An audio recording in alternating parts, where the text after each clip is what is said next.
Hello, everyone. My name is Danny, and this review is for the movie called 7 Days in Entebbe. 7 Days in Entebbe. An act of terrorism leads to one of the most daring rescue missions ever attempted. When a commercial flight is hijacked in 1976 and diverted to an abandoned terminal at Entebbe Airport in Uganda, the terrified passengers become bargaining chips in a deadly political standoff. As the likelihood of finding a diplomatic solution fades, an elite group of commandos hatch a fearless plot to rescue the hostages before time runs out. Daniel Bruhl from Captain America Civil War, Rosamund Pike from Gone Girl, and Eddie Marsan from Atomic Blonde, which that movie is awesome, star in this riveting thriller inspired by true events. This is a 2017 film rated PG-13. It runs an hour and 47 minutes, and I named the stars. Daniel Bruhl and Rosamund Pike are the main two. My first thing to say about this movie is the hijacking. That's what it's all about. It's a true story about French people that are trying to fight for their freedom. And you might have heard that term before, freedom fighters. And so it gets really, really confusing, especially for those of us who don't really care about history and we don't remember what happened in Uganda in 1976 and we don't really care, and it gets really confusing who's who and who's with what and who's trying to do what, and it's not your normal terrorist movie, and it really follows the storyline of the terrorists, like their story and their way of getting to where they are, and it's just kind of crazy that way. So it gets kind of really confusing if you're not like totally into this movie. You might get a little lost, like I did. And the hijacking is cool, though. I mean, the way that it's handled and the way that the people have personalities and they have a backstory at all is kind of amazing. And it is a different twist on doing a movie.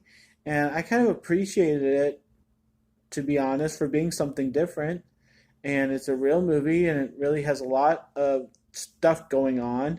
So I found it quite interesting, especially the hijacking and how they went about it and how they handled it and their stories. It's kind of crazy how dramatic this movie really is. Like, you wouldn't think, oh, people get hijacked, people get held, they get released, people figure each other out, whatever.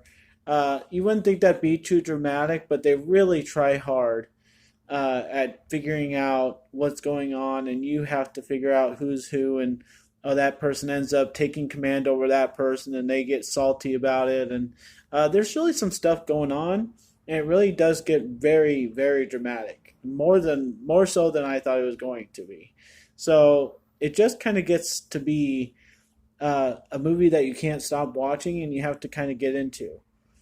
But then come the subtitles, and that kind of kills the momentum for me. I've always hated movies with subtitles. I like a movie I can enjoy, uh, but this one is on the borderline. Like, I could read the subtitles because I could kind of tell what they were going to say. It was one of those movies, and a lot of stuff they were saying was very person to person.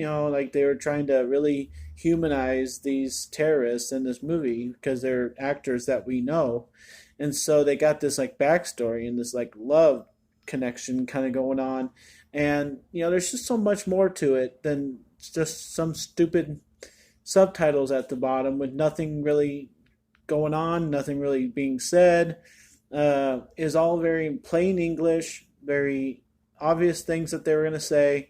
So it wasn't too bad with the subtitles. I don't know why movies can't just figure out a way, for us not have to read the whole time. It just kind of gets annoying, and you might miss something on the screen while you're trying to read all this stuff going on.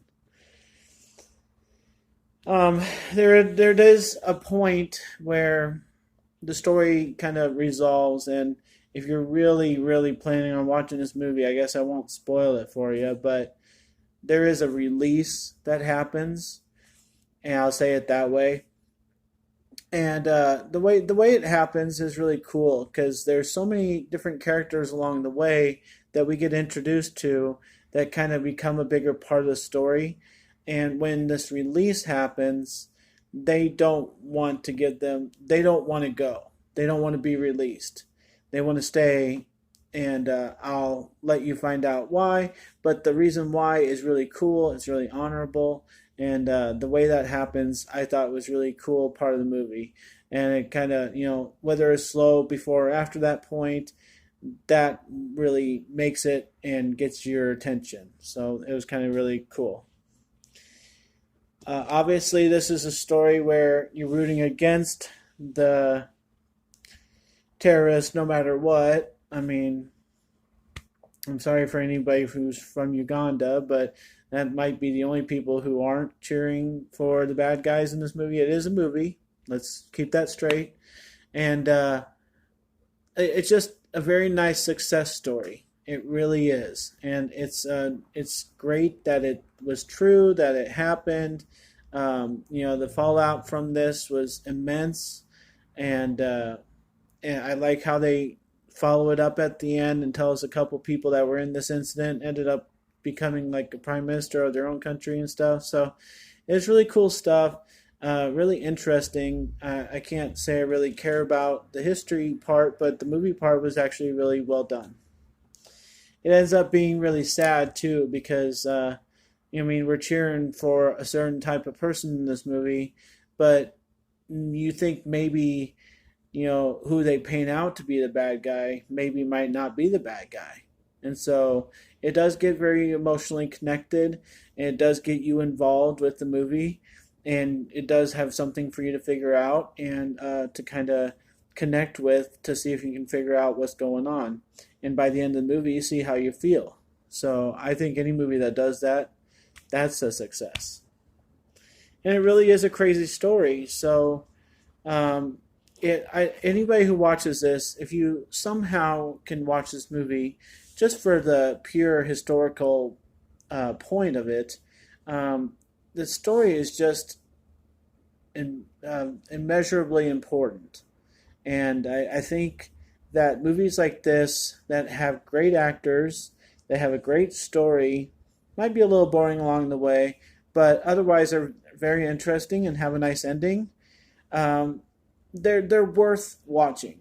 They're worth taking some time out of our busy lives of stupid comedies and raunchy R-rated stuff, and all this action movies that get shoved down our throats with superheroes and all this other stuff. These kind of movies do matter, and I'm glad that people are making them. And so I do hope that anybody who watches this review, anybody who has heard of this movie, watches it and gives it a time that it deserves, because it is a very nice film. For as far as a rating, it's kind of irrelevant for me, but I'm going to give it a C plus because of the certain things that go on in there to make it a little bit slow. And the subtitles are always a killer for me, but that's just me. But I'm going to try and stress this, that if you have ever heard of this movie, try and give it a watch just for the historical value of it. I thought it was really nice. Everybody loves The Blind Side and the true story that was. Everybody loves all these different movies that get made. I just watched Miracle Season, a volleyball movie, a true story. We get a lot of these, Hollywood ones. This isn't exactly Hollywood, but it's still worth it. So thanks a lot, guys. C plus for 7 Days in Entebbe, and I hope you give it a watch. Thank you.